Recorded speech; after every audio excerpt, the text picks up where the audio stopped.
আসসালামু আলাইকুম, আমি নাইম দক্ষিণ কোরিয়া থেকে সবাইকে স্বাগত জানাচ্ছি আমার ইউটিউব চ্যানেল নাইমলিতে। যদি ভালো লাগে তাহলে সাবস্ক্রাইব, আর যদি ভালো না লাগে দেখতে থাকুন, দেখতে দেখতে ভালো লাগা ভালোবাসা হয়ে যাবে ইনশাল্লাহ। দর্শক, আজকের এই ভিডিওটা কোনো গতানুগতিক ধারার কোনো ভিডিও না।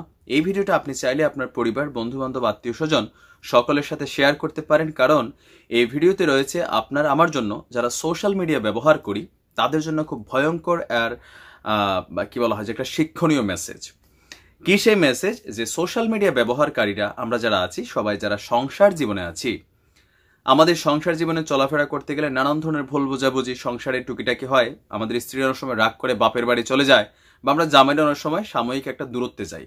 বাট এই দূরত্বের ফাঁকে থার্ড পারসন সিঙ্গুলার নাম্বার এক ধরনের মানুষ আছেন যারা কখনো পুরুষ কখনো নারী, নানান ধরনের বেশে আপনার লাইফে ঢুকবে, তারপর আপনার সংসারকে করবে তছনছ, প্লাস আর্থিকভাবে, শারীরিকভাবে ব্ল্যাকমেইলিং সহ নানান ধরনের প্রতারণার ফাঁদ কিভাবে পাতা হয় সেটা আজকে আমাদের এই ভিডিওতে থাকছে। আমাদের আজকের ভিডিওতে একজন ভাই যার নাম হচ্ছেন কবির, তিনি লন্ডন প্রবাসী, তিনি দীর্ঘদিন যাবৎ প্রবাসে আছেন। তার স্ত্রীর সাথে, তার স্ত্রী আমার এক পরিচিত আপা, তার স্ত্রীর সাথে তার সংসার জীবনে, তার ব্যক্তিগত জীবনে কিছু নেগেটিভ দিক আছে। আমি সেটা সমালোচনার যোগ্যতা রাখে। তার এই বিষয়টাও, তিনি কেসিনোতে কিছুটা এডিক্টেড, বিদেশে অনেক পয়সা টয়সা ইনকাম করেন, কেসিনো খেলেন। এইটা নিয়ে স্বামী স্ত্রীর মধ্যে যখন ঝগড়া হয়, একটা পর্যায়ে ঝগড়াটা এক্সট্রিম লেভেলে যায়, আর সেইখান থেকে দুজনের মধ্যে সেপারেশন আসার মতন একটা সিচুয়েশন হয়ে যায়। তো তিনি কয়েক মাসের জন্য তার স্ত্রীর কাছ থেকে দূরে ছিলেন, তার স্ত্রীও তার কাছ থেকে দূরে ছিলেন তার সন্তানদের নিয়ে। তার ওই একাকিত্ব জীবনে কোনো এক বন্ধুর মাধ্যমে তিনি একজন নারীর সাথে পরিচিত হন। দর্শক, স্ক্রিনের এই পর্যায়ে আপনারা যাকে দেখছেন তার নাম হচ্ছে one and only Bluetooth girl Munni. তিনি একজন মডেল, যথেষ্ট সুন্দরী, রূপবতী, গুণবতী। বাট তার এই রূপগুণ সৌন্দর্য তিনি কখনো পজিটিভ কাজে লাগান, আবার কখনো নেগেটিভ কাজে। যখন তিনি মিডিয়া থেকে বয়কট হয়ে গেছেন, খুব বেশি ভালো কাজ পাচ্ছেন না, টিকটক বা লাইকি করে খুব বেশি ফায়দা হচ্ছে না, তিনি তখন অনলাইনে এসে যারা প্রবাসী আছেন, যাদের সাংসারিক ঝামেলা আছে, বিভিন্ন সোর্সের মাধ্যমে তিনি তাদের সাথে কমিউনিকেশন করেন, আর নিজের থেকে বয়সে 2 থেকে 3 গুণ যারা পুরুষ আছেন তাদের সাথে বেসিক্যালি তিনি সম্পর্ক করেন। আর এই সম্পর্কের ফাঁক থেকে তিনি আসলে হাতিয়ে নেন লক্ষ লক্ষ টাকা। আর এই মডেলের সাথে আমার নিজেরও কথা হয়েছে, আমরা সেই বিষয়গুলো আপনাদের সামনে আনছি। তবে সর্বপ্রথম আমাদের যিনি ভিকটিম কবির, আমি তাকেও কিছু সমালোচনা করতে চাই, যদিও ভিডিওটা আমাকে তিনিই করে পাঠিয়েছেন। ভাই দেখেন, আপনার উচিত ছিল আপনার স্ত্রীর সাথে আপনার যাই হয়েছে আপনি সংসারে ফিরে যাওয়া, কারণ দিন শেষে আপনার স্ত্রী আপনার আপন। আর এই যে যার উড়ন্ত বকপক্ষী কচি কচি তরুণী, তারা জাস্ট হচ্ছে যে আপনার ম্যাটার অফ টাইম, যেমনটা ক্ষতিগ্রস্ত কবির ভাই হয়েছেন। তো দর্শক, চলুন কবির ভাইয়ের মুখে আমরা সর্বপ্রথম একটু ঘটনাটা শুনি যে কিভাবে আসলে এই মুন্নির সাথে পরিচয়, বা এই মুন্নি কে।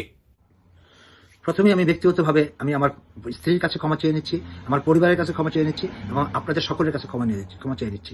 আপনারা সকলে আমাকে ভাই ভাই মনে করে ক্ষমা করে দিবেন দয়া করে। আজ আমি আমার ভুলের কথা বলছি। এই সাহারা সুলতানা মুন্নি টিভিতে অভিনয় করে, উঠতি অভিনেত্রী। এই হচ্ছে সেই সাহারা সুলতানা মুন্নি, আপনাদেরকে ছবি সহকারে আমি দিলাম। এই মেয়েটি আমার সাথে প্রেমের অভিনয় করে চিটিং করেছে। এই সাহারা সুলতানা মুন্নির মতো অনেকেই পরিবারের মধ্যে থেকে করে, অনেক আবার পরিবারের বাহির থেকে করে প্রবাসীদেরকে হ্যস্তন্যস্ত করে এবং লক্ষ লক্ষ টাকা হাতিয়ে নেয়। এই ভিডিওর মাধ্যমে আমি তুলে ধরতে চেষ্টা করছি, এই সাহারা সুলতানা মুন্নি উঠতি অভিনেত্রী টিভির। সে প্রথমে ফেসবুকের মাধ্যমে মানুষের সাথে সম্পর্ক গড়ে তোলে, পরবর্তীতে সে যাদের হাজবেন্ড ওয়াইফের ভিতরে সমস্যা আছে তাদেরকে টার্গেট করে। যখন আপনি তার প্রতি দুর্বল হয়ে যাবেন, তখন আপনি বুঝতেও পারবেন না কিভাবে সে ছলে বলে কৌশলে আপনার লক্ষ লক্ষ টাকা হাতিয়ে নিবে। এই ঘটনাটা আমার সাথে ঘটেছে। আজ আমার বলতে কোনো দ্বিধা নেই, আমি একটা ভুল পথে ছিলাম। আমি একজন ক্যান্সারের পেশেন্ট ছিলাম। ওই মুহূর্তে আমি শারীরিক এবং মানসিকভাবে পুরোটাই অসুস্থ ছিলাম। ওই মুহূর্তে আমি আমার পরিবার থেকে বিচ্ছিন্ন ছিলাম। ওই সময়ে সাহারা সুলতানা মুন্নির সাথে আমার ফেসবুকে ফ্রেন্ডশিপ হয়। আমরা কিছুদিন কথা বলি, এবং কিছুদিন কথা বলার পরেই সে আমাকে প্রপোজ করে। এভাবে কিছুদিন যেতে না যেতে সে আমাকে তার অসুস্থতার কথা জানায়। সে বলে তার আজমা আছে, তার ব্রেস্ট ক্যান্সার হয়েছে, টিউমার ধরা পড়েছে, 6 মাসের ভিতরে তাকে অপারেশন করতে হবে, আর্থিক সচ্ছলতা নেই আমাদের, আমরা কিভাবে কি করব। আমার মা কান্নাকাটি করে বলে, আমার এতিম মেয়ে, একে তো এতিম, তারপরে ক্যান্সার হয়েছে, কিভাবে বিয়ে দিব, এই মেয়ে ভবিষ্যৎ কি, এগুলো বলে বিভিন্নভাবে। আমি একজন ক্যান্সারের পেশেন্ট, তাই আমি ইমোশনাল হয়ে যাই, এবং আমি তাকে দেই সান্ত্বনা দিই এবং বলি যে ঠিক আছে, তোমার এই চিকিৎসার সমস্ত কিছু আমি দেখব। তারপরে সে ছলে বলে কৌশলে বারবার শুধু এই কথাগুলি রিপিট করে আমাকে। প্রতিদিন যতবার ফোন করে ততবারই সে আমাকে একই কথা বলতো। সে আমাকে সবসময় মানসিক প্রেশারে রাখতো, শুধু টাকা টাকা করতো, টাকার জন্য পাগল হয়ে যেত। এই পর্যন্ত আমি তাকে 15 থেকে 20 লক্ষ টাকা পাঠিয়েছি। এই দেখেন আমার কাছে সমস্ত রিসিট আছে, আমার সমস্ত রেফারেন্স নাম্বার আছে, এখানে সমস্ত রেফারেন্স নাম্বার। আমি তাকে 15 থেকে 20 লক্ষ টাকা পাঠিয়েছি। এর চেয়ে কম হবে না, বেশি বই কম হবে না। সে নিজের নামে কখনই টাকা নিত না। সে কামরুজ্জামান নামে এক লোকের মাধ্যমে টাকাটা নিত। তাকে আমি যখনই তার অ্যাকাউন্ট নাম্বার চাইতাম তখন আমার সন্দেহ হয় সে আমাকে মিথ্যে বলছে। ওই মুহূর্তে তার অপারেশনের জন্য আমি কিছু প্রুফ দিতে বলি যে তুমি কোন হসপিটালে তোমার অপারেশন হয়েছে, কোন ডাক্তার আন্ডারে অপারেশন হয়েছে, বা কিছু প্রেসক্রিপশন পাঠাও, কি কি মেডিসিন তুমি খাচ্ছ। সে আমাকে কোনো কিছুই পাঠাতে পারেনি। মান সম্মানের দিকে তাকিয়ে আমি হয়তো মুন্নিকে ক্ষমা করে দিতে পারতাম, তবে মুন্নি কিন্তু থেমে নেই। মুন্নি একের পর এক মানুষের সাথে প্রতারণা করেই যাচ্ছে। এক ভদ্রলোক দোহার থাকে, এক ভদ্রলোক সুইজারল্যান্ড থাকে। আমি তাদেরকে ব্যক্তিগতভাবে ফেসবুকের মাধ্যমে জানতাম। আমি যখনই এগুলো নিয়ে মুন্নিকে জিজ্ঞেস করি এবং তাদের সাথে যোগাযোগ করার চেষ্টা করি, মুন্নি তাদেরকে রিকোয়েস্ট করে তাদের কাছ থেকে আমাকে ব্লক করে দিয়েছে। পরে আমি আর যোগাযোগ করতে পারিনি, অনেক চেষ্টা করে তাদের সাথে আমি আর যোগাযোগ করতে পারিনি। যে দুইটি ছেলের সাথে তার সম্পর্ক ছিল তাদের কিছু মেসেজ এবং ভিডিও আমি তাকে পাঠাই এবং সে তখন কান্নাকাটি করে, অস্বীকার করে এবং বারবার বলে আমার সাথে কোনো সম্পর্ক নেই, এটা নেই সেটা নেই। তারপর আমাদের মাঝে এই মুন্নি সম্পর্কে সবচেয়ে মজার বিষয় হলো তিনি খুব নর্মাল টাইপের কাজ করেন না, যথেষ্ট ট্যালেন্টেড, মাল্টি ট্যালেন্টেড। তিনি যেটা করেন, তিনি এই কবির ভাইয়ের সাথে প্রথমে ভালোবাসার একটা সম্পর্ক ক্রিয়েট করছেন। সেটা কিভাবে? যখন তিনি জানলেন যে তার সোর্সদের মাধ্যমে যে কবির ভাই তার স্ত্রীর থেকে দূরে আছেন, বয়সে তার থেকে অনেক সিনিয়র, এই তরুণী নিজেই তাকে ভালোবাসার অফার করে, ইভেন সংসার করার স্বপ্ন দেখায় যে তাকে তিনি বিয়ে করবেন। তো কবির ভাই যখন তার ব্যক্তিগত সমস্যাগুলো বলে, সংসার, সন্তান, এই মেয়ে সব মানতে রাজি হয়, বিনিময়ে কবির ভাইকে ভালোবাসবে। তাদের এই ভালোবাসার বয়স যখন 3 মাস, ঠিক তখনই বাংলা সিনেমা ফিল কাহিনী স্টাইলে মুন্নির ক্যান্সার রোগ দেখা দেয়। তবে এখানে উল্লেখ্য যে কবির ভাই নিজেও ক্যান্সারে রোগী ছিলেন, যার কারণে তার এই ভালোবাসার মানুষ তিনি যখন ক্যান্সার আক্রান্ত হয়েছেন, বাংলা ছবির মতন তার আবেগ অন্তরে ফিলিংস মনে করলেন লাফাইয়া লাফাইয়া আসছিল। আর এইটা মুন্নি খুব সুনিপুণভাবে ক্রিয়েট করছিল, কারণ প্রথম 3 মাস সে কবিরের সাথে এত ভালো সম্পর্ক ক্রিয়েট করছে যে সে যে প্রতারণার ফাঁদ পাচ্ছে সেটা ধরার কোনো উপায় ছিল না। বাংলা সিনেমার কাহিনীর মতন 3 মাস পরে হঠাৎ করে মুন্নি একদিন কবিরকে বলে, দেখো তোমার সাথে আর আমি কথা বলবো না। কবির ভাই মুরব্বী মানুষ, কচি মেয়ে, আর কচি মেয়ে তো বড় টাউট। তো বলছে যে কেন? বলতেছে তোমার সাথে কথা বললে লাভ হবে না, তোমার সাথে তো আমার বিয়ে হবে না। কেন হবে না? কারণ হচ্ছে আমার ব্রেস্ট ক্যান্সার, ডাক্তার কইছে চিকিৎসা না করলে আমি মারা যাব, আমি গরিব মানুষ, আমার ভাইদের অবস্থা এত ভালো না, আমি আসলে এই টাকা দিয়ে চিকিৎসা করতে পারবো না। তো কবির ভাই অভার আবেগে, কবির ভাইয়ের দোষ হচ্ছে এই জায়গায়, অভার আবেগে তিনি এই মেয়ের এই সহজ সরল প্রতারণার ফাঁদে তিনি কিন্তু পা দিয়ে বসেন। পা দিয়ে 1 লক্ষ, 2 লক্ষ, 5 লক্ষ, 10 লক্ষ টাকা না, প্রায় 20 লক্ষ টাকার কাছাকাছি তিনি এই মেয়েকে দিয়েছেন। আর এই মেয়ে, কবির ভাই টেরই পায় নাই যে কখন তার পকেট খালি হয়ে যাচ্ছে, বাট যতক্ষণে টের পাইছেন তখন অনেক লেট হয়ে গেছে। না, আপনি ভাববেন না যে এই এভিডেন্সগুলো মিথ্যা বা এটা একটা মন গড়া কাহিনী, কারণ মুন্নিও একজন সোশ্যাল মিডিয়ার পরিচিত মুখ, তাকে নিয়ে আমরা এমনিতে কথা বলি নাই।